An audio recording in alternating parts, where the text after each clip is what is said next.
Lesh is always used for, but it's core for sure. Yeah, you should big build and could actually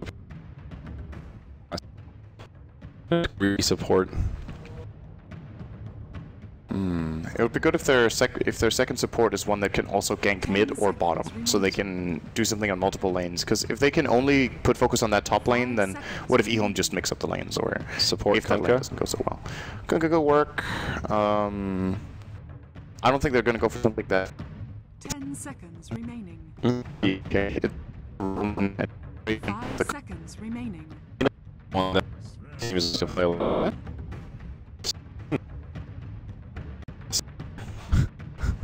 That's kind of the idea. Okay. Oop. I'm never ready for that transition after the draft is done. Got me right as I was scratching my hair. Good, good. I was struggling to battle my cable. To sit. To sit, yeah. So thoughts about the drafts overall? I like this Ehome draft. Even though the core Lesh I think is strong here, it just seems like they've got this really well-rounded, a great mix of team fight, great mix of defensive and aggressive supports with Lion and Dazzle.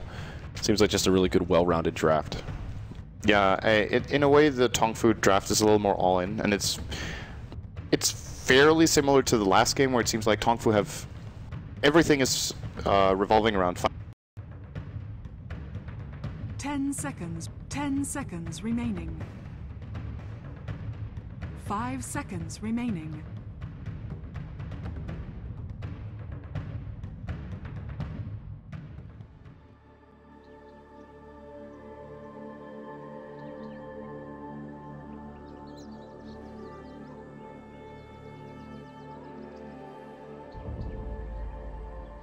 I don't know. What do you think about the support, Sven?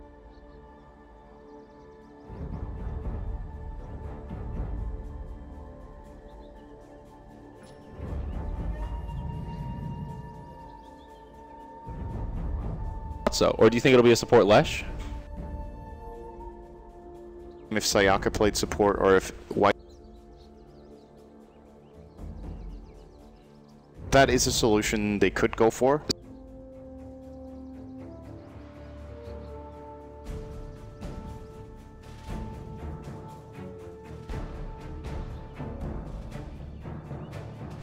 And Sven with the farm here. Well, I don't.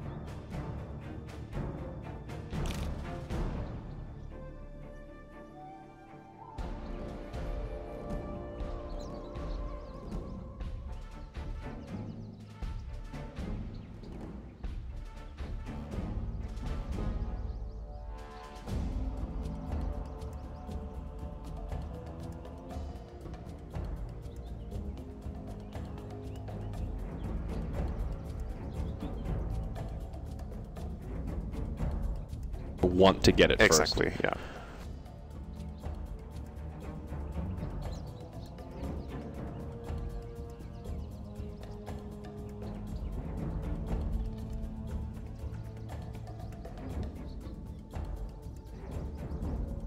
Definitely work. No matter how they.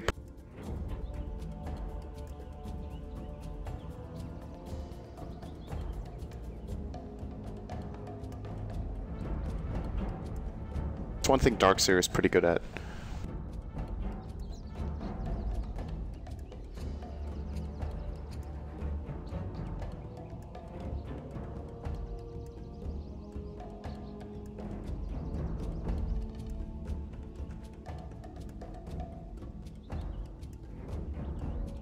On Ehome that I'm Shadow Fiend. This Shadow Fiend kind of game.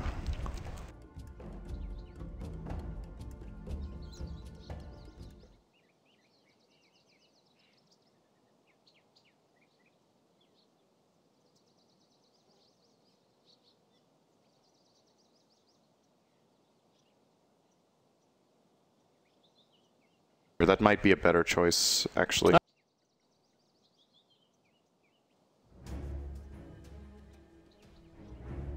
That's a good point. But it's nice a lot of the time to have it on the Shadow Fiend for the early tankability and the build-up, and he is a great carrier because he generally has the mana for it. Darkseer also does, but then you kind of need either Soul Ring or Arcanes or both. and that obviously makes for a little bit of a different build-up. And Yeah. in this game, I think Darkseer will get really good farm. I'm still imagining that try, and if they do that, Darkseer can easily get the mech. Yeah, I just wanted to ask you about that. Is that the play here? It feels a little more... Somebody's in the water closet. It feels risky, but like they almost need it. Like they have to aggro try. I feel like that PL will just be way too out of control, even early on, if they just give him all that space in the lane. Okay, the win rate of Sven plus Wisp is actually not that much higher than just Sven. It's like a difference of 4% or so. That's quite significant. How many games was that? 100? It was a bunch. It was over 100. It's like 49% versus 53%. Yeah. I thought it would be more than that, honestly. So that means his win rate is over 50. I mean, you compare that to CK Wisp back when that was the big duo. It was like CK by himself was like 40 or 45. CK plus a Wisp was like 60 or 65 or something. That was also disgusting at that point. That was a weird actually meta. Ridiculously good. Yeah. Chaos Knight Wisp just won games. Yeah. I guess out of that 60% win rate, Fnatic had like 90. That's true, actually. So they pulled out the stats pretty well. That's a good point. Oh, that's a stylish dazzle there. I still hate the way they changed it. They used to have a natural mohawk, and then they made the mohawk a cosmetic. So now if you use the mohawk, his head's bald. Look at his head. He's got all that. See, you can see the dark part where he used to have a mohawk there, and then they got rid of it. Those dazzle cosmetics, man. What a shame. Dude, it is. I feel your passion. Okay. 609 games with Sven. And 140 so with it's about Sven Wisp. 25% with Wisp. And with the win rate being, what was it, 49 without Wisp and 53 with. Yes. Then he has more than 50% win rate. Right? I wonder what percentage of those very Sven close to games. 50. Yeah, what percentage of those Sven games are support versus core? Yeah. When he's without a Wisp, because that's where it's a little more of a that's 50-50. true. I don't think 50-50. I think he gets played way more as a core than support. But yeah, well, if that's all the history of Dota 2, there was a phase where support Sven was very popular. There was a short phase. Support Sven sounds really good on paper with the war cry or battle cry, whatever it's called, but it just never really seems to pan out into wow, the armor there really saved the fight. You know, it's just I guess it's hard to notice that kind of an armor buff. Yeah, that's the thing is cry, yeah. it's often like things that make a big impact in fights. If they're not if there's no really good visual feedback for it, then it's hard to assess. So as a team as well, when you're practicing, you might not feel the success. Like you might not understand how big a part Sven played in the victory or how big a part he played in the loss. Whereas there's a lot of other heroes where it's just way more. It's way easier to analyze, right? You just look at, okay, he got blown up. This was a good pick. With Sven, you're like, oh, we survived with like 5% health on 2 of our heroes after that fight. Good thing we had Warcry in that. Yeah. I did the math before we engaged. You're right. It's definitely not as showy. Yeah, it's a little harder to call, I guess, but you're right. He is on paper. He could be a great support. I think one of his biggest issues is, of course, his mana pool. The stun is very expensive, so you need to itemize mana, which is something a lot of supports don't really like doing. If you can ever manage to farm him in Aghanims, he's pretty crazy on that role, given his whole team the aura buff. And I still think if you're playing a support Sven like that, I don't know if Axe is the best. I think you need 2 or 3 other cores on the team then for that to be better than, for example, Vlad's build up into. Yeah. You get Lincolns for your team. You could get BKB and turn into semi-carry and stuff like that. Yeah. All right. Well, it looks like TongFu will not be doing that aggro tri-lane up top. Bingo pops down some cogs, but will not find herself a bounty rune. Looks like 1 apiece. CTY grabs 1 and XingQ grabs the other. Someone tweeted at me and said the X sound makes a sh noise in Chinese, so it's more of like a XingQ. Oh, XingQ? XingQ? Yeah, I actually knew that because Luo is called Shi. His other name. So the name he actually uses. It's going to take me a while to correct that. Everyone calls him Luo, but that's not. Yeah. It's going to take me a while to correct that habit. But already XingQ in some trouble. I don't think this will be a first blood, but a lot of pressure goes his way. He'll have to chew through that salve a bit sooner than planned. This is a good way of playing the Shadow Fiend. We've seen it a lot, where you're helping him on the first wave, just getting a little bit of Necromastery, and then you leave him alone. And it's also how you deal with the Quap matchup. Yeah, when you know the Quap is so far away from bottle like that, chewing through that early regen is very valuable. RTK now in some trouble. Stormbolt comes out to get things started. The Split Earth follows up. First blood is drawn. It goes the way to the position 1 Sven, and TongFu Wangzhou strike first. This is the good thing about this lane. So they didn't go aggressive, and now what I think Darkseer should do is he should port back to the lane immediately, which he did. He's going to grab a little bit of experience, actually. XingQ! Oh, wait. What? Why was he so far forward tanking? He already committed the blink. He was super dead. I don't know what he was expecting. That was... Even if the Lion didn't rotate in, yeah, I think that's he was still dead anyway. That was just a really weird misplay.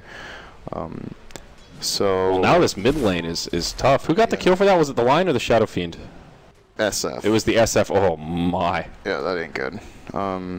So yeah, RTK is doing what I think he should. He should port back down because there was a creep wave of experience. I guess he's level 2.5 by now, so even though he died, he probably got a lot of XP. I think Shinkyu will have learned his lesson here. Can we... yeah, but look at his CS, man. What's Darkseer's experience at? It's... okay, he's almost 2.5. So I think he goes down and he takes that experience, and now he should probably jungle. Because if he gets disrupted, he's dead. Like, that's basically how it's going to go every single time. He's actually... Well, not like that. That is not the play. Okay, now he'll just get a little aggressive on the Lesh. I was about to say that was really cocky of him to go for the rune with Shadow Demon missing. I guess he's probably still going to survive because Lesh is level 1, but that was still... That was kind of greedy. But he's getting away with it, and now he's going to go jungle. So this is a good call from RTK because, like, this bottom lane, Disruption is a death, and they're not pressuring the tower yet anyway. When they are, he needs to have a TP, but he'll level faster in the jungle. They're free farming the PL anyway, so they're trading PL farm for Sven farm plus Darkseer jungle. It's just way better economically to do it this way. And you see this Clockwork getting almost nothing out of the lane. He's 3-1, I guess decent for an offlaner, but Dazzle doing a good job zoning him. The Lion smoked up. Looks like he'll wrap around towards the top lane. Oh, his X-Bingo is so dead. And he is mega dead. He doesn't have mana for TP. Spirit Lance to get things started, Hex, and he is donezo. Impale makes it nice and easy. It will be the Phantom Lance that gets credit for the kill. Very nice for the Dire side. Now Yang feeling a little better. Yeah, the good thing for TongFu is, like, so when it comes to farming, this PL is going to need multiple items before he starts getting really relevant this game, I think. They have quite a few really good counter picks to the PL, so I think they've taken the right approach to dealing with it. But this mid lane cannot go on like it started. They absolutely have to take care of it. If this breaks even now on farm, I think it's a win for Ehome, and then C2Y is going to take over eventually. Well, mid lane, we'll see a rotation on his Shadow Fiend. Is it going to work out, though? DDR can't get the disruption. Lightning Storm to slow him down, but now the support is here. It's Ehome that want to find the counter kills. They'll bring down the Shadow Demon to get things started, and they will just retreat from there. So another rather disastrous gank attempt here from TongFu in the mid lane. CTY comes out on top once more. He's now 2-0. Only 10 CS minute 4, which is pretty low, but the nature of the matchup and how active the mid lane has been is pretty much bound to happen. The question is if there's stacks, because the thing that will happen when Darkseer is jungling is that he will want to take some of these camps. Wow, there's a lot of stacks. The good thing, however, is that he can also just stack one and farm one, and just, like, they split it. So he takes the small one, and then the big camp, I think he's going to leave for Shadow Fiend. He might take the smaller or the medium one that is also available, or they could just give all of it to Shadow Fiend. C2Y is going to get a big boost of farm, and Darkseer now with level, I think he hit level 4. He can probably just go, alright, 3.75. He can probably just go bottom now with the Soul Ring and just spam out that lane. Now that the supports have rotated, the bottom lane is open again. And like if Lesh is standing here, he just... Like you mentioned in the mid lane, they absolutely need somebody nearby to make sure the co-op doesn't just get bullied out of the lane at this point. But back to the point you were making about the PL before that skirmish broke out in the mid is even though they have a lot of classic counters to clear out the illusions, the recent changes just give him a little more utility. Once he gets that Diffusal Blade, he can still use the Doppelgang in and burn some mana. For a hero like Sven, that can be the make it or break it between the mana pool for the Stormbolt or not. It's still scary to Doppelganger in this game. Yeah, without big items. Actually, that's a good point.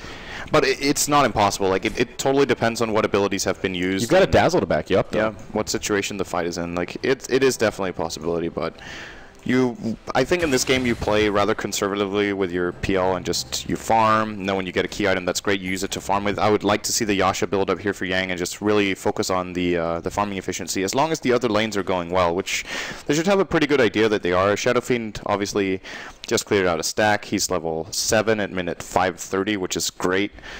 Sven thinking about a Midas with those gloves? How much gold does he have pulled up? It's got to be a Midas. Yeah. Else he would have bought the treads by now. Okay. It's almost there.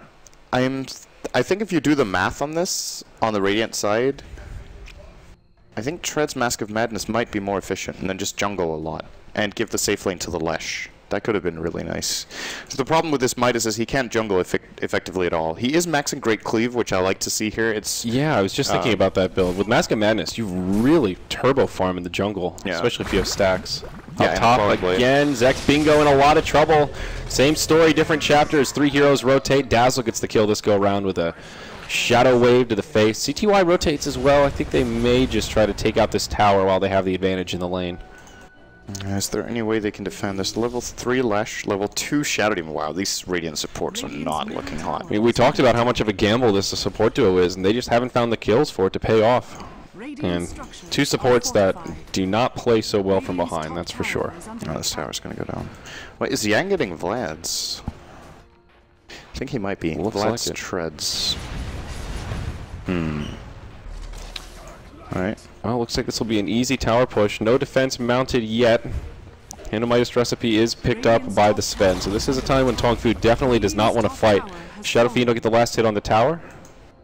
And is CTY actually going the mech build, or is he looking for something a little more farm intensive? Still indecisive. 1100 gold, but no commitment either way.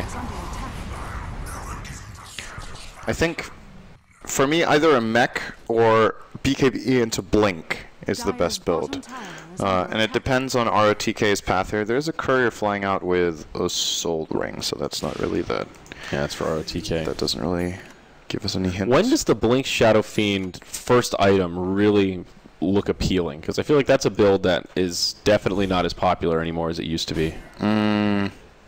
If the enemy team doesn't have that much stun or burst, well, this might not be the game for it then. No, this is definitely not. If they don't have that much stun or burst, and you have a lineup that is great at chasing, so you can get the Shadow Fiend in position, it can be good sometimes. I think a lot of it's also just player preference. I think a lot of Shadow Fiend players just don't play the hero that way in general. Here we go, disruption set up, and they fails off the mark. Oh my, CTY, he's just going to turn and drop the hammer the other way. The Shadow Demon will fall. It is the Dazzle gets credit for that kill. Now Sayaka on the high ground, trying to run for it, spamming out that Lightning Storm, but it's just not enough. 2-0, and Ehome, yep, they take that one. Oh, hook shot across on ROTK. What? Zex Bingo, that was ambitious. He'll try to TP out. Is there any kind of interrupt? Nope, and they don't have the damage. So he does live, but that's a hook shot on cooldown. You can't afford to miss this Shadow Demon Lich combo at this point in time. That was finally an opportunity for their team. Oh, Lion almost Lion goes will down. die. Yes. They're going to get 1 kill finally here for Shinkyu, but That's something. that's...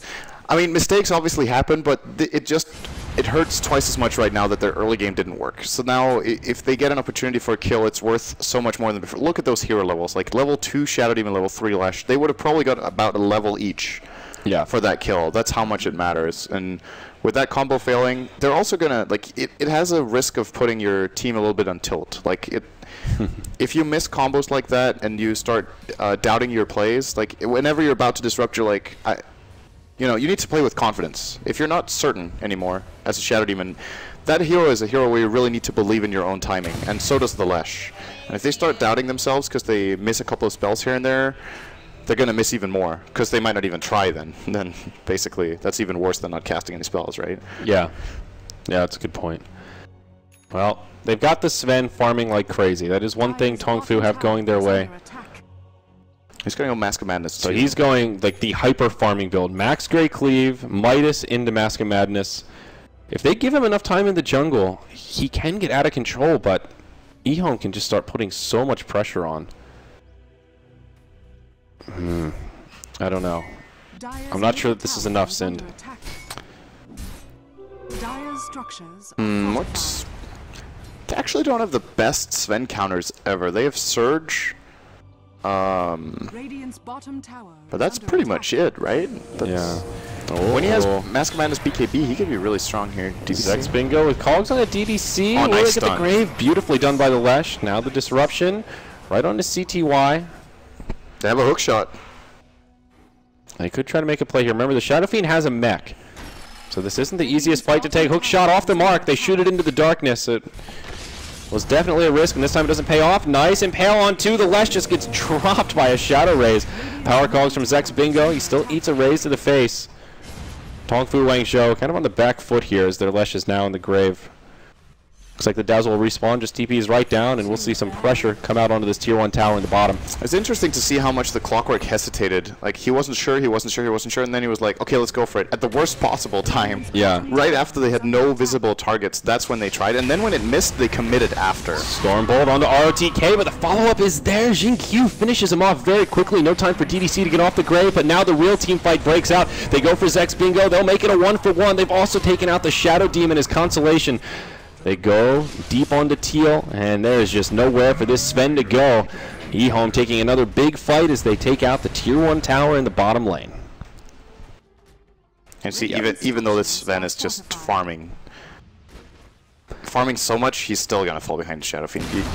The only way he stays ahead is if Ehome don't win fights at the same time, or if the Shadow Fiend doesn't have access to his jungle.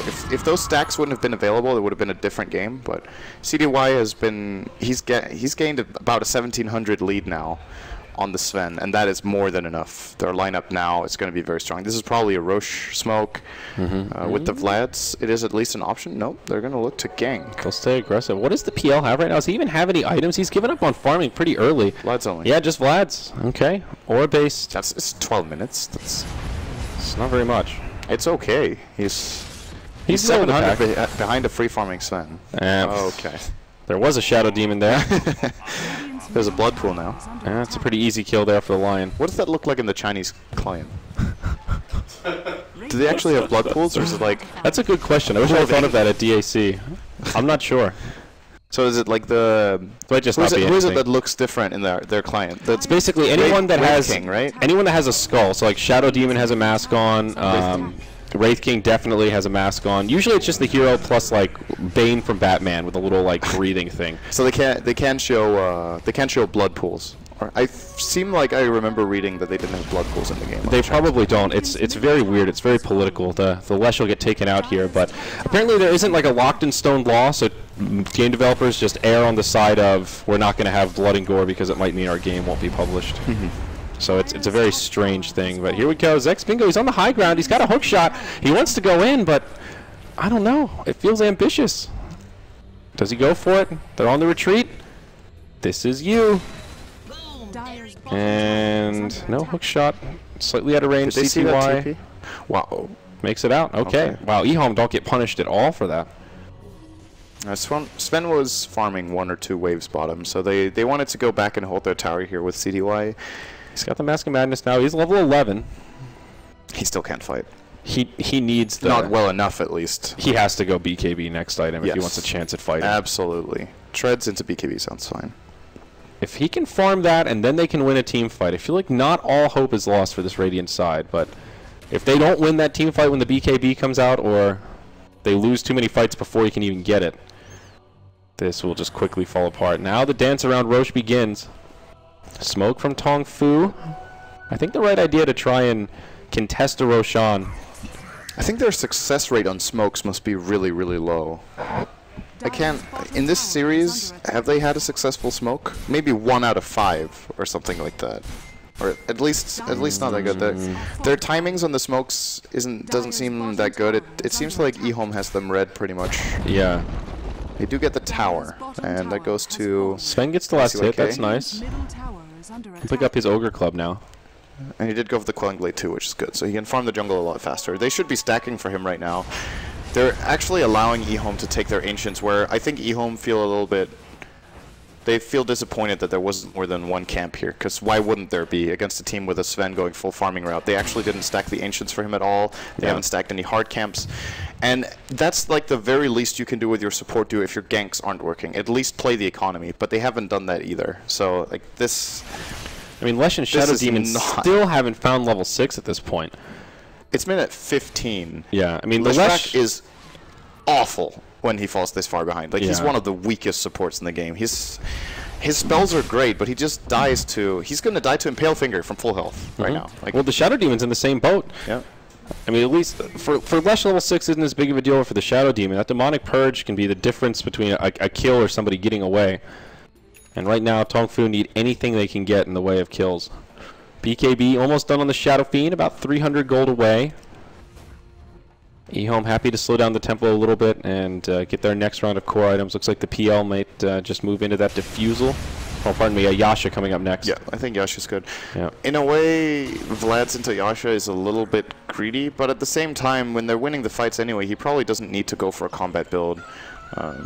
I think in most games, the strongest build on PL is treads into Yasha and then Diffusal. It seems to be really strong, and then getting the Manta in most cases after that. Manta is just such a good item on that hero. The problem is his illusions in general, the ones he spawns, don't last long enough to build an army. But you can compensate for that with the Manta illusions that have the full duration, and then they can spawn illusion armies for you. So it's the kind of the only way, compared to the old PL who could split push pretty reliably with just sending an army somewhere. Yeah. You kind of need to itemize for it now with a Manta. I think that's a good change. It's such an easy build-up for him, though. Still very potent. Yeah. All right, things taking a quiet turn. Ehome will just stroll into the Roche pit. He is mega farmed in the Shadow Fiend. Yeah, they are just not afraid at all. Radiant even have good ward coverage here. They've got one on the really strong spot here right above the pit, and they've got one on the high ground of the river, but there was this little dark alleyway that they were able to walk through. Rocket Flare scouts out the half HP Roshan. They're going to be too late if they try. I think they can get here in tank a little bit time, with his mech. but do they actually want to take this fight? Quap is not here. He's up at the top lane. Wow, they're going to respect them. Interesting. I thought they were going to finish that one off. They're playing the safe. All right, Quap does TP down. Shadow Poison, scouting things out a bit. Hook shot is available. Remember, this Clockwork is just so under-farmed. Even if he hook shots in, they might be able to just turn and bring him down. I'm really surprised they didn't finish this Roche, because I don't think CTY can actually die. They have to engage with hook shot, and then he can just BKB Requiem, and they get Roche. Yeah. So they could trade a BKB charge for a Roche right now. I think they're being a little bit too cautious. They're waiting for the next weave, and they'll go on. If TongFu commit to this fight, that could be game losing, I think. There is an Aghanims on Queen of Pain that was completed during this interim period here. Looks like Courier has delivered it. Hook shot, close range, right onto Lana, but force step out. Grave comes out straight away. Roche very low, big Sonic Wave connects on the entire dire side. Maybe this is the fight the Radiant have been waiting for. They're cleaning them up, 3 dead already, the few remaining on the run. It's a 4-for-0 trade, make it 5? No? Okay, Yang will live, but still, what a fight for TongFu. That Sonic Wave perfectly placed Syndra, now they'll claim the weak Roshan. What just happened? Ehome only have themselves to blame for that. They waited so long, and then when they finally committed for it, they had a worse positioning than when they went out. Their original positioning when they did the Roche was actually fine. They had PL in the pit and Shadow Fiend in the pit.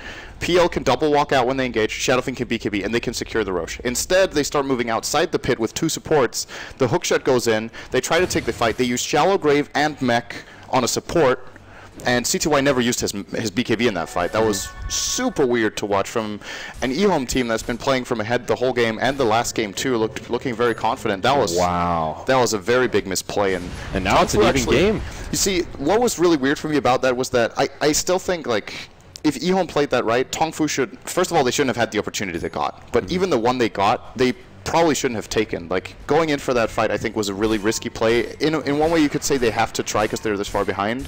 But in another way, it was a fight that could have lost them, like, it really lost them the game. Like, I mean, if they go in and lose that fight, the game's just over. Like, they lose Roche and 3 or 4 heroes as well. Just look how much that fight tipped the scales, though. That was crazy. Sven's the leading farmer. Yeah, Sven's the leading farmer. He has a full BKB now. Lesh gets level 8 off that. Lesh was so underfarmed or so underleveled, I should say, for so much of this game, and now he's caught up. Shadow Demon gets his prize level 6. Shadow Amulet on the Shadow Demon, probably a Glimmer Cape on the way, but here's a smoke. They got a lot of momentum. Now they're hungry. Well, now the Sven is actually scary. He went from not really that farm to this BKB lets him do a lot of damage if they can find the initiation. That was crazy. I still can't believe that they won the fight 4-0. Like, even with that jump they got and with the way they isolated it, you know, Ehome actually did the worst thing they could. They didn't finish Roche either. They tried to help the fight and they lost it. They could have also caught their losses. They could have been like, okay, our support got caught, let him die. Take Roche, BKB, Shadow Fiend, TP out. They just went very greedy. I think they thought they could just wipe TongFu and then move right into the Roche pit. They were not counting on a 5-hero Sonic Wave that was also Aghanims upgraded. That was a really good Sonic Wave. Yeah, like we mentioned, the Aghanims was not scouted out, so it did even extra damage that they weren't quite prepared for. Here we go. Yang in some trouble. Gets hit by the initial stun. Huge burst damage. CTY even gets hit by the Sonic Wave in the high ground. Channels a Requiem, but it doesn't matter. That is the 10-second BKB charge on the Sven. But they bring that PL down. Man, this game is so open right now. It really is. I was about to say I wonder if Ehome are feeling sad about the way they dealt with that Roche fight, but obviously they are. But I wonder if they realize that them actually playing as cautious as they did was what caused the problem there. I mean, they obviously have to just continue and play the game here, but those are the kind of mistakes that, you know, really experienced teams there that go for this Roche, they don't lose it. This is a little sign of weakness here from Ehome as far as decision making goes. That was definitely theirs. Yeah. And now Blink Dagger comes out on Sven, so CYK now has the reach to jump on someone. And might be able to find pickoffs without the BKB. Yeah, very potent on Sven. He's actually in a position now where he can just run in on the highest net worth hero of Ehome and just destroy him. He can just jump the Shadow Fiend. Yeah. And there is no counterplay. Or, okay, there actually is one, which is, no. Well, they can grave him. But yes, he can't get surged when he's BKB'd.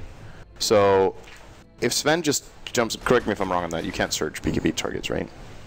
There's some abilities that start being castable on allies in BKB. I think surge is not one of them. I don't think it is. That's kind of a weird one, but I'm pretty sure it's not. So pierce the spell immunity, yes. But you can surge the ancients. Oh, you can surge ancients, but not heroes in BKB. Or I don't know.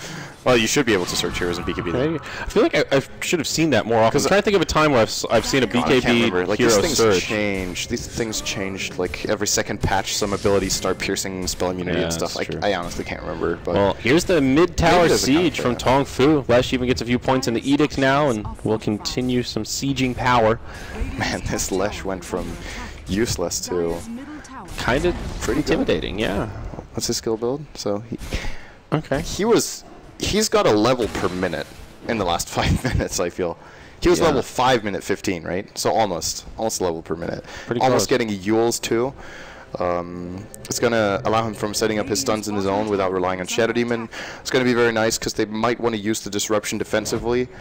The Glimmer Cape, Blade Mail, all these big items coming out for TongFu now. I feel like for Ehome, really good in this game all of a sudden. They need to try to force out some BKB charges on this Sven without committing to a full fight. Once he gets down to that 5-second charge, if they can find a way to disengage, then PL can just eat his mana and try and make something happen. Although I guess the cleave is still just so nasty against PL. It is very good. Yeah, this is scary. Ehome now, smoked up his 5. Where do they go here? I don't think they're going to find a gank. Looks like TongFu positioned very defensively behind their tree line here. Is TongFu actually smoked up as well? Nope, they're just moving as a unit. Okay. Staying in fog. The smoke does get revealed, it looks like. Yep, I see Yang there. Well, Ehome not getting much out of that one. Now Shadow Fiend picks up a Yasha. And a gem for ROTK. What's he got? He's got 4 staff. This is actually a very poor Darkseer at minute 24. He's a hero that generally finds pretty good farm around the early mid game by just jungling and pushing lanes with Iron Shell and puts a lot of pressure on lanes, but haven't really felt that much impact from ROTK in this game so far. I think the issue is that he had to give all that jungle farm to the Shadow Fiend. He has the same GPM as a Clockwork. That's actually one of the lowest GPM offlaners in Dota, I think. Yeah.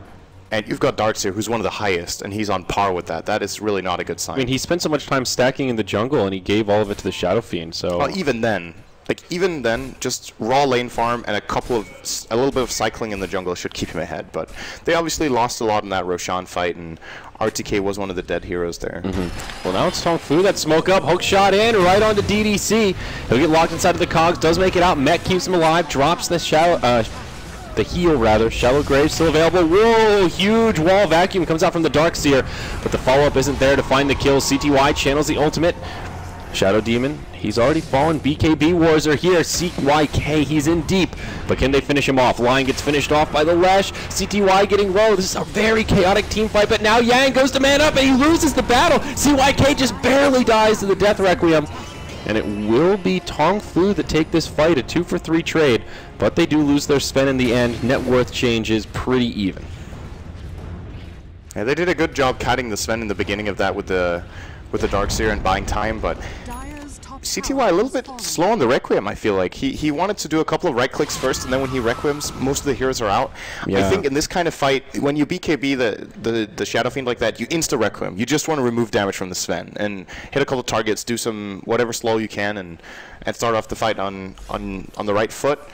But his Requiem seemed very underwhelming with how late it came, and they actually had, like, the vacuum wall was really good, but their synergy was gone because Lion got caught out in the start, so they didn't have Earth Spike to follow up with. That's, of course, the dream play is to vacuum multiple heroes into an Earth Spike, which is really, really difficult to do, but RTK actually did find the opening. But abilities on cooldown made it difficult for them, and once again, or not once again, I don't know if I've said this before, but this PL can't fight yet. He's actually really weak, and he did go for the greedy farming build because they were doing well in the start, but the Roche Pit fight put him in a really bad position. Wow, that's actually insane. 7,500. They have gained about 12,500 gold on the enemy team over 10 minutes. That is crazy. It may be worth mentioning here the way the best of 2 format works. If you go 2-0 over your opponent, you get 3 points. If you guys tie, or you guys, if the teams tie 1-1, they each get 1 point. Oh wow, so it's not 1 point per win. That's yes, actually exactly. Really so there's a lot of weight on going 2-0. So Ehome going 1-1 here. If TongFu keep this up, that actually is a big deal moving forward in the group stage for one of the favorites, as we've talked about. Still not over yet. TongFu with a lot of momentum, and this is the point where Sven, how do you slow him down? I mean, he can just sit back and farm. He'll go into probably an Assault Kuros, and even with some of the new items, if this game goes on long enough, that Sven's a hero that has slot items. He could pick up like a Night Shard, you know? Moon Shard? Moon Shard. I always call it the Night Shard. It gives you night vision. Moon Vision. The Moon Shard. It's the Moon Vision, yeah. You know, eat one of those. I still haven't seen somebody actually eat one in a competitive game. No, it's pretty rare because the games haven't gone that long. Yeah, exactly. So, I've seen it picked up, but not eaten. I wonder if Sven should actually get a Mjolnir over Kyrus this game for the PL. But when they're playing from ahead, the Kyrus is probably good enough. I feel like they don't even need it though. They already have so much creep clear for the illusions. Do you really need the extra static Maybe somewhere charge? down the line, but well, he will get the AC I guess now. Kyrus is still the better choice. I think so. He will get it. Yep. Pain from Xin-Q is probably closing in on the beginning of a Shiva's Guard, I guess. He could buy the plate mill right now. I think it's going to be a great choice in this game. Shiva's is super good against PL and Shadow Fiend, mainly the PL. The attack speed slow aura is great against illusion-based heroes. Of course, the movement speed slow from the active is really good too for creating space against the PL and keeping him at bay. So yeah. I think it's the best choice. A lot of the time at this point in time in the game, you will want to get a Hex on your Quap, but I think AC plus Shivas for their team is just going to be extremely valuable. Yeah, definitely agreed.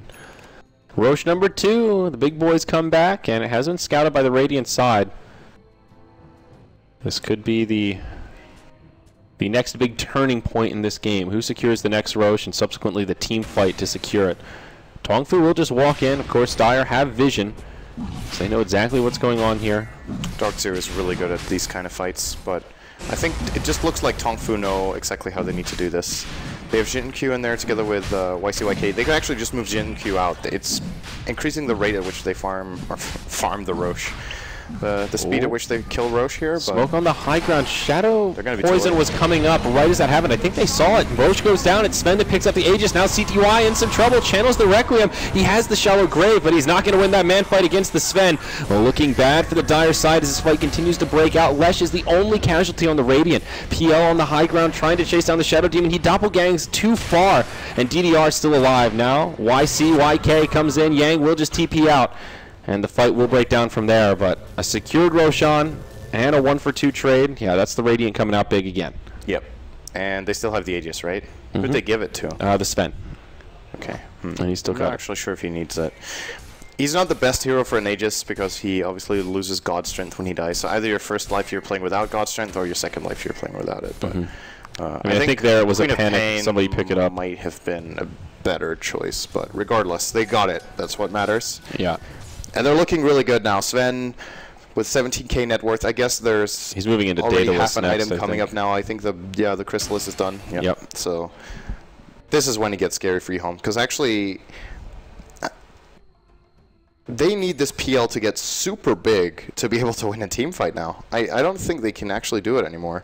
They can try to use the Darkseer. Of course, Darkseer is regarded as one of the better defensive heroes because of Wall of Replica being able to to hold the line for a long time and make illusions of strong enemy heroes, but Sven's strength does not come from base stats, so his illusion's actually super weak compared to the main.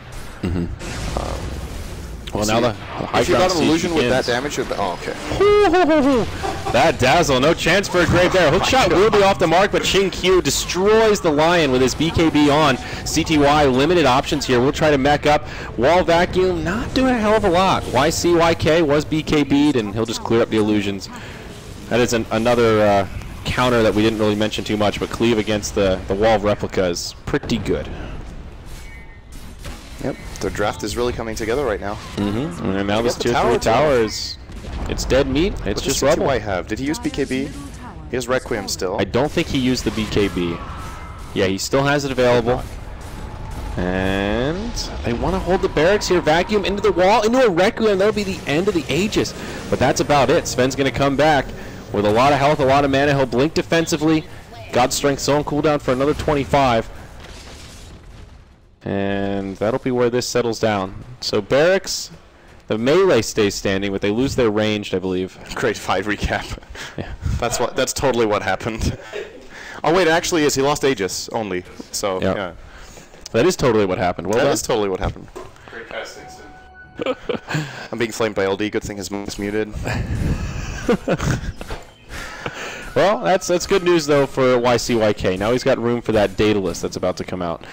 Good news. I lost my Aegis. There's always a silver lining. Yeah, that's when you know you're having a good game. Oh, thank God I lost my Aegis so I can get my item. Hey, data list on Sven is scary stuff, man. Yeah, it's a lot better than an Aegis in general. So, Well, what does Ehome do here? I mean, is this insurmountable? How do you turn this around? they farm the PL. That's it? That's the only way to success? Yes. The Sven is going to outcarry the Shadow Fiend at this point. I think Shadow Fiend can't really deal with the strength of the Sven at any point in the game now. He's always going to lose a man fight. He's probably looking for a Satanic at some point to maybe keep up, but if Sven itemizes correctly, he will always win. In this, if this was a fight in isolation, which it obviously won't be, but if, let's say Sven just bullies Shadow Fiend out of the fight, right? Let's imagine they just fight each other one-on-one and the fight just moves away from there. PL can't kill anyone. That's the problem. Like, the other heroes are actually going to, if Shadow Fiend is out of the picture, the remaining 4-on-4 is an easy win for TongFu. Right. Like, the PL, if he commits in, he gets blown up by Lesh and Quap. All the other heroes are super fragile. Like, no one has health. Look at this. This is the tankiest hero out of those four. Yeah. PL might have more health, but it's comparable. So they have 1,000 health. They lose 50% of their health to a Sonic Wave right now. So they have to get this Manta out now for the PL. He needs to split push. They have to try to defend if they can. Good pickup with the Shivas, by the way, as expected here from TongFu. So, well, they're going to have to try to fight this with a vac wall. That is not how... Okay, RTK jumps in. He's going to die straight away. Sven just goes in with the Chopperino. BKB's popped to plenty by the Radiant side. Now the buyback from the Dark Series. Already used his ultimate, though. Lesh will fall on the backside to the Phantom Lancer. The easy one to pick off. It's these cores that are still alive. YCYK actually getting low here. CTY will bring him down. Secures the kill. Now DDR trying to TP out. Interrupted by the stun. And it's all of a sudden a 3-for-1 buyback from the Darkseer. Proving somewhat worth it there, and a great hold from Ehome all of a sudden. Not Ehug, wrong region. Yeah. So what happens here in this fight is that Sven, they commit to the first kill, which they do get, but they commit a lot of abilities to it. So PL gets space in the fight. Sven uses his BKB, they dive really far, and they only find the Darkseer. So even though the initiation from the Darkseer wasn't that good, TongFu need to realize in this fight that at some point, like, I think they didn't even use their Sonic Wave. Maybe it's off cooldown again, but there was a couple of things they didn't get off, I think. But apart from that, they need to reset. When BKB on Sven expires, they're going to get kited a lot more. And they had like this window of opportunity in that fight where they get a good kill and they got the Rex. After that, they should get out. Like, try to retreat. If they lose 1 or 2 heroes, it's okay. But losing 3 like that, I think, is a little bit too much. And yeah, the PL Manta, right there, that's the timing. If he didn't have that Manta, I think that fight is a lot different. But his burst damage output from that was huge in that fight for quickly targeting down the Lesh, isolating him in the fight, and then after that, Sven's BKB is down, he gets countered by the PL as well then, and all of a sudden, they take a pretty good fight off the back of Really, really good here against the Sven. Yeah, definitely. And, you know, talking about kite ability, Scotty now out on the Shadow Fiend, so... expect things to get a little bit easier for CTY. Ehome are actually hanging in there now. Blink Dagger comes out on the Lion. Very delayed, but better late than never. And yeah, that's going to make some plays probably. You know, I feel like BKB on Lesh is actually pretty scary here. That's been the weak one that they've focused at the beginning of almost every fight. It's very good. If Lesh can survive and get off some Pulse Novas, that's a lot of damage output. He does have a decent mana pool. He doesn't have the greatest. There's no Bloodstone build-up. He only has the Yules, but it's still enough, I think, for the type of fights they're looking for. And yeah, the BKB is a really big deal. It lowers PL's damage a hell of a lot that he doesn't feed back, and Shadow Fiend 2 is still a lot about the magic. Although his right clicks are starting to hurt more now. Sonic Wave down bottom clears out a Creep Wave at CTY. Will be just fine. Wow, it's Clockwork. Finds himself an Aghanim Scepter. He's found a pretty good amount of farm over the last... See, what items does he have? He has Ag's Force Blade. So it's a pretty good kit. Very well-rounded. I actually think BKB might have been a better choice than the Ags, to be honest. He has missed a couple of hook shots, so this does give him a get-out-of-jail-free card. Oh, smoke from Ehome. It will get broken here. They find Q. They hex him up straight away. They with the damage to bring him down. Now YK comes in, destroys the Dazzle and the Darkseer on the back line. Looking disastrous for the dire side as now Lion falls. Sven just cleaving up a storm. Sonic Wave comes out, and there's Tickles here. Tickles the trees. But, yeah. That was weird. I think they could have maybe killed the Fiend with that Sonic Wave. But still, they got a 3-0. So. Wow. That was all Sven, baby. That was... His damage is just disgusting. I think the Lesh stun was actually really important, too. I believe he found 2 targets on his initial Split Earth there. They get... Like, the problem with that smoke gank from Ehome is that the angle they get in from, they only see the quad. So they don't have any information. They start the Hex, but they can't really get a vacuum because they don't see anyone. Right. And TongFu just win that fight off pure vision advantage. Klopp being caught out, then they see 4 or 5 heroes easily collapse and blinking behind the enemy lines, getting 2 support kills, and then... It's just over, so. Well, Dire burned their glyph. Dazzle puts out an aggressive weave. They'll try and poke the Sven a little bit with the Scotty on CTY, and they will actually keep their Tier 3 tower standing. TongFu Guangzhou don't have the best sieging lineup here, so it will be difficult for them to totally breach the high ground if there's at least a couple of Ehome still alive. So a good hold for the Dire. The glyph is the biggest resource they had to burn there for that one.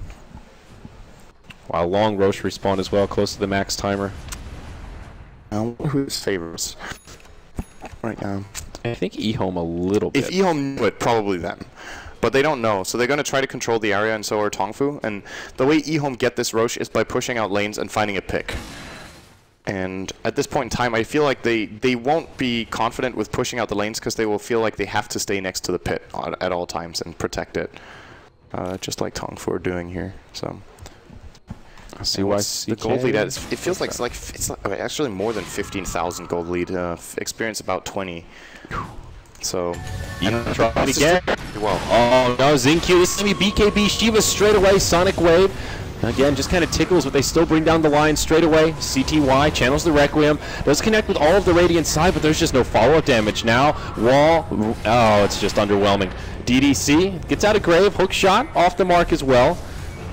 Now the Great Escape. Can RTK actually live? Maybe he can. Lesh falls off the backside to the Darkseer, and YK turning on to CTY. Does he have the damage? No. 4-stack to the high ground. That'll keep the CTC all over the place. Finish off the Sven though, and Ehome finds some success. Roche right around the corner. This is actually unfortunate for CTY. He's not going to see the respawn. They gained 2.5k for that. Yeah, for 2 trade. They get a lot out of it. That was another one of those very awkward fights with quite a few missed abilities. Did that Sonic Wave hit anything at the beginning? I think it hit one. One hero out of 4. Yeah. Because he actually had a 4-man Sonic there. He misses that. Then the hook shot hits an ally. Like just a little bit of clumsy play here from TongFu, and they do lose that fight. Yeah. The good news for them, though, is that they didn't lose, at least yet. They're going to see that it's smooth rocket, so if Ehome go for it, they'll probably buy back the Sven and try to fight. I guess his ult will be available. Yeah, he's going to be good to go, but he has no way of getting to the fight, actually. If he buys back, he can't buy travels. So that's actually pretty tricky. They need to guard that area very well. They're fortunate Ehome aren't going for it. Like, if Ehome knew this, they would probably go. They're starting to move that way. They might be able to kill Roche before the Sven actually comes up. They easily. could still force the buyback here. And if TongFu try to defend this with 4 heroes, I think that's going to be a big mistake. It's just so much of the farm. Oh, there's your rocket flare. Does scout things out. They're at a. If they fight without their Sven, that's 22k gold they don't have there, and of course a lot of abilities. So they're definite underdogs in this fight. They're going to give Roche away. I think this is the right call, unless they try like a snipe with the clock. He could go for this this play. Style points. Let's see. All right, Roche getting low. He's trying to line up the hook shot. Hook shot in. Roche still alive, but really it's close. It goes down to the Dire. Oh, it's still on the ground. It's picked up by the PL. They've lost their Dazzle. Now the Clockwork falls. Lesh in the pit doing a lot of damage. So CTY with the BKB on, standing his ground as long as he can, will win the right-click battle against the Lesh. And that wasn't all that bad for TongFu, actually. They fought 4 and 5, and they got a 2 for 2 strikingly good. The Clockwork almost snatched the Aegis. Doesn't have a death icon in that recap. Yeah, I guess he just died too early. I don't know. He's definitely dead, though. He pulled a Toby and died at 30. Your words, not mine, dude. I'm fucking dead. So mid lane of barracks did get cleared out from just natural creep push there. And TongFu, still with a few in the grave, could look for some potential kills. Now thinking about the PL, but he will back off. This is turning into an interesting sort of stalemate here. 42 minutes in, TongFu with still the advantage, but we talked about their lack of high ground sieging ability, and seems to be kind of the bottleneck they're dealing with now. Yeah, they're probably, like, even though they have a gold lead by about 10,000 now, I don't favor them in the next fight of the Aegis on PL. I think they need to wait that out, maybe get the next Roche, or try to get a pick off if they can. And if they can, yeah, that's the problem. If they just play a farming game for like 5 minutes, that's another item for PL. He will finish his butterfly at that rate, and that's actually a really important item. Or is that already? It's actually already done. So he will be getting towards his next item, which is more than likely going to be a Scotty, I guess. And then all of a sudden he's going to be a problem, actually. Oh, hook shot. Oh, well, they destroy the line. All right, byline him. And now the rest of the fight breaks out. BKB's used. CTY on the high ground, laying snowballs into YCYK. Now his BKB's expired though, and they'll turn their hard hook shot on 2. Sets up for the Sonic Wave, destroys the Dazzle, and it looks like Yang could be in some trouble. CTY as well, they're both getting low, but the Queen of Pain actually falls before the Shadow Fiend. Huge damage comes out. Zex Bingo barely lives, finishes off the Aegis of the Immortal. Now the PL coming back to life. Meanwhile, on the other side of it, Lesh trying to chase down the Darkseer. PL just gets obliterated. And another terrible fight for this Dire side. Looks like the Darkseer was able to TP out with Lesh low on mana. And just destroyed him. He actually, I think he missed like 0 hits there. That's also a little bit fortunate for YCYK, yeah. But I think there was some leeway there. The Sven is just so massive at this point. All 3 dead heroes on Ehome do have buybacks available. Wait, PL does? He doesn't, right? Oh no, PL does not. I'm sorry. I think they're still going to hold their Rex here with double buybacks.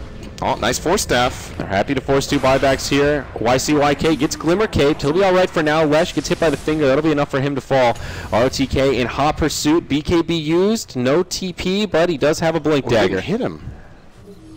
He actually didn't punch him. He might live now. ROTK trying to chase him down. They need to earn him. There. Blink Dagger in 2 seconds. Oh, Hook nice shot in. Buys him the space he needs. Beautiful cogs as well. Knocking Ehome all over the place. Zex Bingo will probably pay with his life. But worth it to keep the Sven alive. For sure. Wow. All right, nicely played. Zex Bingo's had a pretty good game on this Clockwork. Tier 4 towers taking some damage. I think there was no way for both of them to live there. And if Ehome had done that a little bit better, I think they would have actually been able to get the Sven. If RTK would have hit him when he ran next to him with the Ion Shell, if he could have gotten enough, I don't know if he could actually, but if he could, they would have been able to catch up with the Lion and get the earn off, and then the Blink wouldn't have happened, and they could have probably tracked him down. So there's the Boots of Travel, as expected. I'm guessing Moon Shard is the next item for YCYK. Eat that, or replace the MK, or with the Mask of Madness, either with MKB or with Butterfly. I think MKB is probably the choice. There's 2 Butterflies on the Dire that he has no solution to right now. But you can't dodge cleaves, correct? So can he just focus on illusions? He can focus on... Illusions also have evasion, so he has to focus on a creep wave or on the hero that don't. Like, that's so situational that you really can't rely on that as your strategy. So you think he actually needs an MKB, he needs an 100%? Okay. Yeah, I would say so. It's a natural progression now to deal with it. I think his itemization the whole way has been correct. So at this point in time, he needs to switch up his build because its efficiency is falling off now. Unfortunately, I guess you could say for him, he's probably going to have to keep his BKB in the inventory. I think at this point you would like, you know, it's a 5-second BKB. It's still great, but of course it would be amazing for him if he could somehow fit in like a Satanic, or if he could fit in a Butterfly and an MKB or something like that. But without the BKB, he's going to get kited too hard. They can just hex him, they can Earth Spike, they can even Shadow Poison would be super annoying. So yeah. He's going to have to hold the amount of slot. damage he can do in just 5 seconds of Magic Immunity, that's just a couple of chops. And yeah, exactly. The supports on the back line are dead. He's one of the best heroes with a 5-second BKB in late game. Yeah. He can actually get the job done. Now, Dire do have a glyph here, so he's taking down Barracks very quickly, uses the BKB. Oh, they overlapped that after the glyph. That's a big deal. I think Ehome are going to go in. Yeah, they definitely are. YCYK pushed back, and there's a Sonic Wave, a little bit lackluster. Wall right in the middle of the fight. Lion's actually the first to go down. And it looks like Ehome are the ones in trouble here, Sind. Running low on resources. Sven is actually bought back. He has Boots of Travel. He's come to the creep wave, and now Ehome in some trouble. They're lacking on buybacks. If Yang dies here, he will have one this time, but he's forced to use it straight away. DDC on the high ground. Uses the shallow grave, just trying to pull him further into the base. Yang coming back. Okay, he'll repel YCYK, but hook shot in. Finishes off the Dazzle. Another one of these very chaotic fights, but YCYK locked in place. The PL doing a lot of damage. Can he actually get the right clicks he needs? No!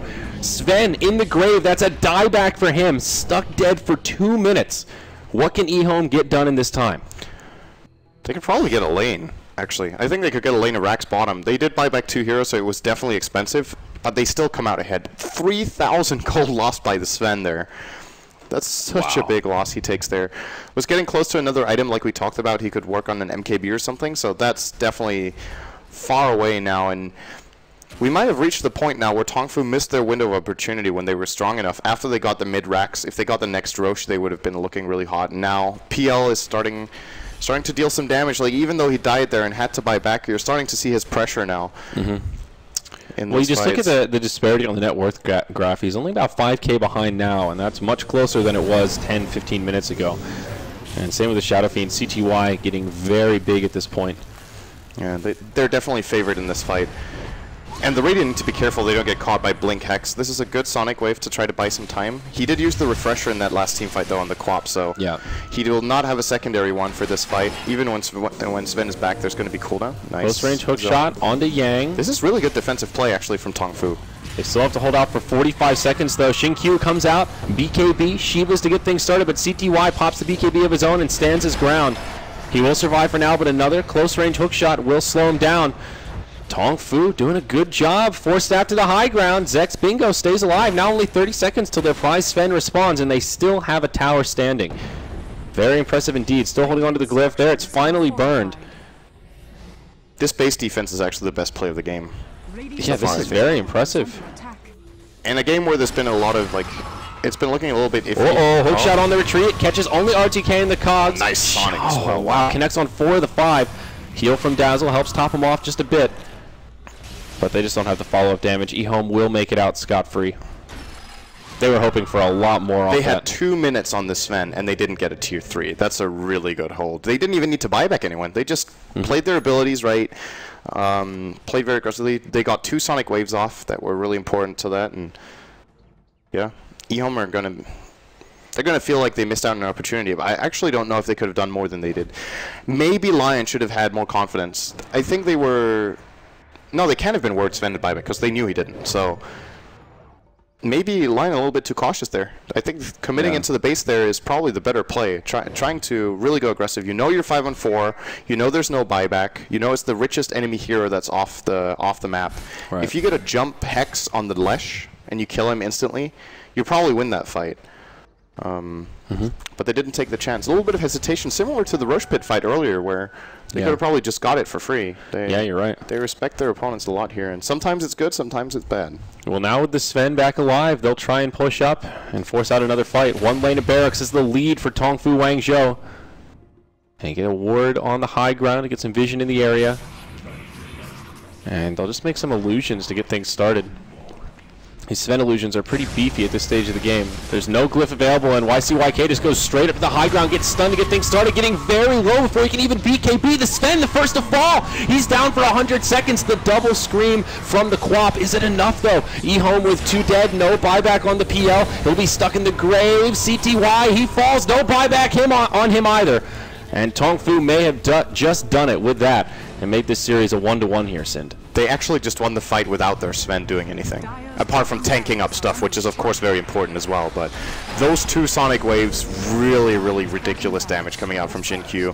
They're going to retreat now, probably with the Shadow Fiend buyback. Nice vacuum. That's going to be a clock kill. Okay, but that's something. They got a lane of Rax there. That was really good. If that was their first lane of Rax loss, that wouldn't be so bad. But with 2 lanes of barracks down, Ehome are still in a lot of trouble. They're going to get Roche, though, I think. Shadow Fiend and Dazzle could do it, I guess. It's going to take them a little while, but I think it's a very low-risk play right now. They know there's no refresher, there's no Sven, there's no clock. So it seems like Sven is caught between a rock and a hard place where if he BKBs too early, they just don't engage, and then he doesn't have it for the fight. And then there, where he tried to save it, they jump on him, they hex him, and he can't BKB at all and just dies. This is Sven's weakness in late game. But what they need to do there is they need to disrupt him. But I'm not sure if Shadow Demon was caught or if he just couldn't get a click. Was it still on cooldown? Because they disrupted to start that off. Oh, they might have illusions. used it as an aggressive disruption first. Yeah, okay. So it might have still been on cooldown. Yeah, that is not the play, because it's not worth it. Like, the Sven illus are not good. So, I mean, I understand where they're coming from, but that's something you want to do if you have, like, a Luna or a really strong Agi carry where the illusion's actually worth a lot. Like Morphling or Drow or something, but... yeah, the Sven is really not that good. Lesh will use a BKB as he tries to run away. And Lamb will take the Shallow Grave. That'll keep him alive for now. Xin-Q blinks back. Defensive disruption. Buys him some time. They end up getting the kill on the line. Now YCYK comes in. Stun on the DDC. He gets killed in one chop. Huge damage on the ROTK. The Pulse Nova bringing him low. Ehome, they are in some trouble here, Sin. 2 of the 3 dead, don't have buybacks, and they're trying to chase him down. CYT oh my gosh, he barely lives. CTY rather. That was game. Just not enough. That was actually game if he died there. Yeah. He was going to easily die twice. This could still potentially be game though. No buyback on Line or Darkseer. Dazzle will use his now. And the 3 heroes alive. There are no more buybacks for Ehome. So this is do or die. And it was Radiant. Radiant Courier. Okay. How the hell did they lose the Courier? 109 viewers. Congratulations. That is kind of weird. Did they lose it to Creep Wave? I feel like they must have. I'm not sure. That's weird. All right. Well, they're gonna go for the last lane. It's gonna be a 4-on-5 in a moment. They do. Oh, nice hook shot. Stops the Requiem from getting channeled. Now CTY force stabbed out, but taking a lot of damage. Doesn't have the BKB for another 5 seconds. The Requiem falls a bit short. Now it's Yang in the front lines. If he dies, this could be it. Lanham as well. Defensive hook shot out. TongFu Wangzhou surprisingly low. Another great hold from Ehome. Lesh the only casualty. And CTY still has Aegis, right? He didn't lose it. So correct. They could try for an aggressive play with this. They have Aegis and Cheese available. I bet they would love for it to be reversed, so they had the Aegis on PL and Cheese on SF, but they don't have that luxury right now. Well, I mean, at this point, TongFu can just continue to slow siege. With 2 lanes down, there's only 1 tier 4 remaining for Ehome, and it's already pretty low, down to about half health, I think. Yeah. But below that, actually. 1/3 even. So they need damage on Ehome. That's their biggest problem in these fights. They're actually, like, the control out of the line and Dazzle and Darkseer has actually been really good, but they're not killing anyone. It just takes them too long. The PL does not have enough stats yet, and he's getting controlled pretty well. And the Shadow Fiend has so many, like, defensive, tanky hybrid items. He still has he has a Yasha, BKB, and Scotty. The Butterfly is a pretty good damage item as well, but it's not enough. He needs a Daedalus or something. They need some oomph too. And just even more item progression for TongFu. Now the Scythe of Vice comes out on Quap, but the Solar Crest on the Shadow Demon, I think that's actually huge. Buff up that Sven and make him even more tanky. Yep, no one has MKB, so that's 30% evasion. Guaranteed.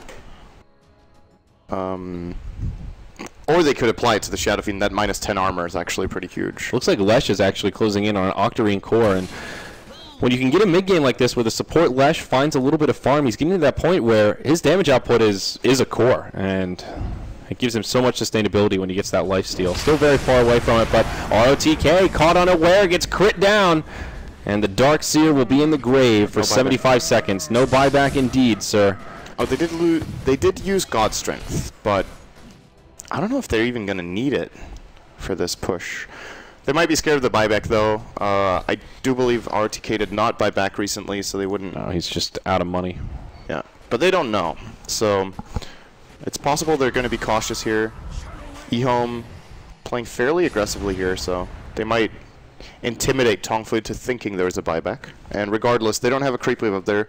They don't have any creep waves in the base, so as long as they don't get in, there's no path of assault for the top lane. And what was on the Radiant Courier when it died? It had 1,400 gold worth of cargo. Looks like he just Guess respawned. it was a plate mail. It seems Yeah, you're right. logical. Who was it for, though? Shivas for the clock? Are they getting 2 Shivas? Oh, yeah, you're probably right.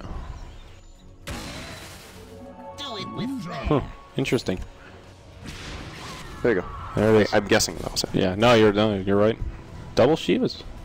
I think it's worth it, honestly. The fights are drawn out, so the Shivas is going to expire, and having 2 of them against PL is great. Oh, he's going to get another Tang out on C2Y. I don't agree with this Satanic. I think it's not going to cut it, but we'll see.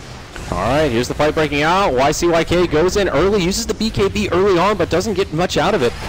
Now the Wall of Replica comes down, hook shot comes in, another Sonic Wave does a lot of damage here. First casualty will be the Sven. This time he has a buyback. Remember, he has BOTs as well. He'll burn it and try to get right back into this fight. CTY Right, still mind, very CTY, healthy. That was a good Satanic. And yeah, exactly right. Making you eat your words here, buddy. Yeah, the Grave really set him up for that. Oh, it's not over yet. DDR in a lot of trouble. Glimmer Cape will buy him a little bit of time. Dire Vision, they can see where he is, and they'll try to chase him down. Disruption buys him some time. Shinkyu comes back as well as Zex Bingo. Will they punish ROTK? Force staff out. He'll be alright for now. TongFu just kind of slow sieging this. Remember, the Sven bought back.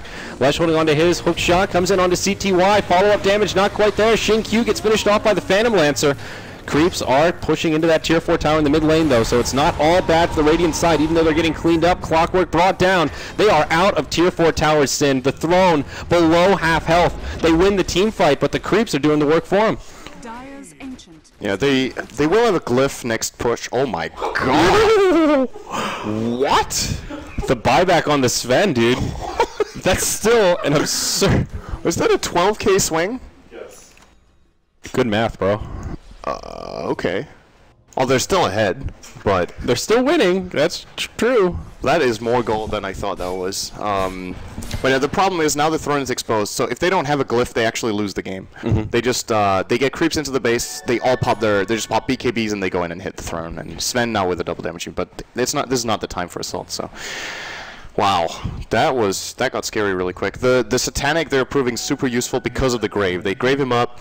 He tanks a hell of a lot of damage. TongFu wanted to bring him down in one go, they didn't manage. So essentially, he tanks up like 4k damage there. Then they grave him. He Satanics it all back up again, and they can't kill him twice. So it ended up working out wonderfully for them there. I was expecting that if he doesn't get enough damage and the fight just gets drawn out, they will just lose their supports in the back end. But since they focused on Shadow Fiend, that Satanic really paid for itself in that fight. I think they're not going to do the same thing again, though. And then the question is, well, can he output enough pressure? What if they just go on someone else? Yeah. TongFu may just wait out Roshan at this point. How long until it respawns? Still a little ways off, or at least potentially. I think for TongFu, they can just afford to be patient here, Sind. With 2 lanes of barracks down, no tier 4s. Well, they definitely shouldn't give a Roche away, though. But yeah. Apart from that, I agree. Shadow Fiend is going to get his last item soon. This has got to be a Daedalus. There's no way it is anything else than that. No chance of an MKB? Well, there is a Solar Crest on the Radiant. But I don't know if that's enough to warrant it. Maybe, actually.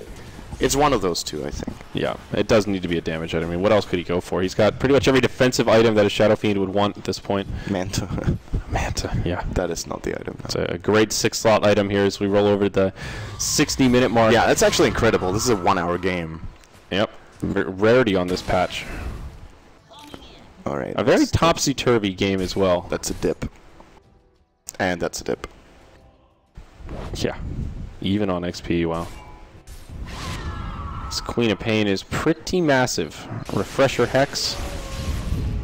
important thing to note. Yeah, double Hex, double BKB, double Shivas, double ult, double Scream, double Shadow Strike. Watch out. It's already on a 4-second cooldown. Maybe triple.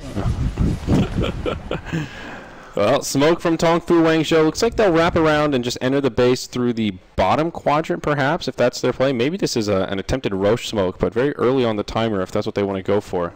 If they get into the base with a creep wave, it's over. Oh. CTY coming out of the base. This could be huge. They have Glyph, so that play is actually not enough. They catch him. Hex initiation to get it started. Sonic Wave, the #1, hits only DDC, but CTY in a lot of trouble. Refresher comes out. It'll be hexed again.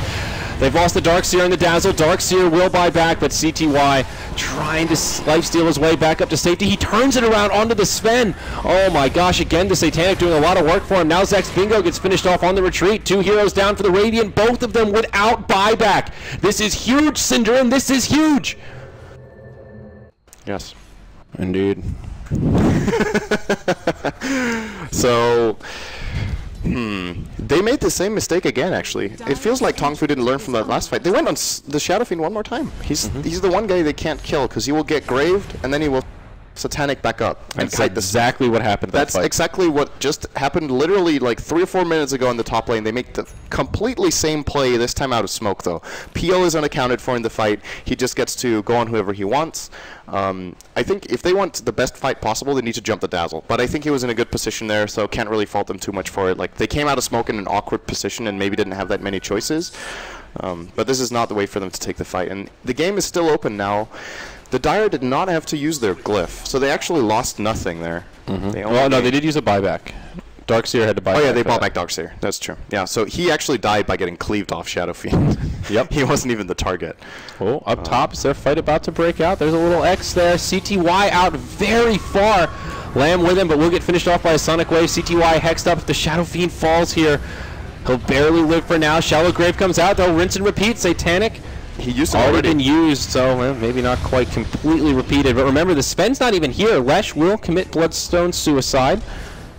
So that's something. Man, if they killed the Shadow Fiend there, that would have been huge, but just not enough to bring him down. This Grave is proving to be quite the useful utility here in this late game. The problem for Ehome, though, is that, like you said, it was going to be huge that they killed Sven and Clock, and they had no buybacks, but they're not really crossing the river, so... Yeah, they're still so intimidated. If they had any sort of lane that was actually pushed out when that happened, that would have been huge. Then they could have got a lane of Rex, maybe even 2, but they're going to need a good 40 or 50 seconds to cross the map first, and then the heroes are almost respawned again, so... if they can get that scenario, if they can set that up so that they push a lane and get a fight and win that, that is the win condition, more or less. But it's very difficult for them to make that happen. Right. And they want this Roche. If TongFu play this right, this is probably their Roche. They just need to push out the lanes, force Ehome back to defend, and then there's going to always have to be one hero on defense, and they have nothing to Boots of Travel on. There's no summons, no Necrobook, nothing. No way for them to get to the fight. Unless if they get a Boots of Travel level 2 on CTY, which would be really cool to see. Then he can defend base and pour on a hero. An item we don't really see utilized that much because it's super luxury, but this, yeah, I still think he shouldn't get it over his last 6th item first. So right. And maybe Moon Shard as well first before that. So we're still getting to that point, though. It takes it down to a 45-second cooldown, I think, at level 2. It's the same cooldown level 1 and 2, right? It's 45 on both. Oh, it's 45 on both. The only change is that you can port on a hero. Ah, okay. Nothing else. Yeah, that is very luxury. I thought it was a slightly reduced cooldown, but I guess they just buffed the item in general. 45 seconds is already ridiculously short. Already really good. Yeah. All right, the dance around Roche continues here. Dire all parked up and ready to defend. The only one not with them is the Lesh. Okay. Did they just hex an illusion? No. Oh. He just hexed the right Sven, but they did nothing with it. And now he's going to... Hook shot onto ROTK. The follow-up's there. ROTK gets blown up. That's a dieback for him. What the hell? That was... Oh, maybe... I don't know if he actually... If they had any vision... well, they didn't have any vision in the pit. He might have thought they started doing Roche because they were in the dark here, and he wanted to take a chance. They needed someone else. They could have scouted with Weave, for example, in that pit, or send in PL illusions or something. Instead, he goes all in. That was a super gamble. That was like just walking into the... Because even if they're doing Roche, he still dies. Like, there was no play. Yeah, that was like a high-risk, low-reward play right there, and that's never what you want to make. Mega risk, no reward. Yeah. Like, they actually had no follow-up. Who's going to go in with him? Like, they could have... I don't know. That looked really strange. Yeah, maybe a miscommunication, or just starting to feel the heat of this 65-minute game. Yeah, they weren't in position to get in. There's a whole minute now, and they're playing against Aegis Cheese. This is more than likely the end of the game. Ehome needs to pull out an incredible fight here. Basically, they have a glyph and a buyback on the Shadow Fiend. That's worth mentioning. CTY is the one that can do it. Hook shot. Pump fake from Zex Bingo goes right in onto CTY. Isolates him as YCYK follows up. DDC on the other side, they zone out the Dazzle, they bring him down so he can't grave the Shadow Fiend. That's been the key part of this strategy they've been executing.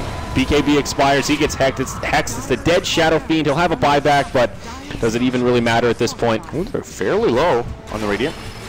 Oh, another point blank hook shot onto CTY. His BKB will still be on cooldown. Yang still alive, but getting low. They will bring down the Sven, perhaps. Zex Bingo, defensive disruption, not enough. Can they close this game out, Sin? I feel like they should be able to, but Ehome's hanging on here. Zex Bingo's still alive for now. Buyback used by Sven.